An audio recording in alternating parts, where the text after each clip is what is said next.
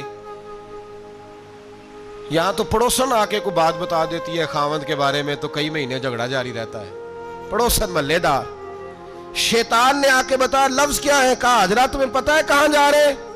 کہا دوست کی دعوت میں۔ تو کہنے لگے دوست کون ہے؟ رب کریم، اور ابراہیم کا خیال ہے کہ اس رب نے مجھے حکم دیا ہے کہ میں ذبح کروں۔ تو حضرت ہاجرہ کہنے لگی کبھی باپ بھی بیٹے ذبح کرتے ہیں؟ شیطان کہنے لگا ان کا خیال ہے کہ ان کے رب نے حکم دیا ہے۔ تو جناب ہاجرہ فرمانے لگی اگر رب نے حکم دیا تو پھر تو مجھے شیطان لگتا ہے، تو مجھے شیطان لگتا ہے۔ کہا کیا مطلب؟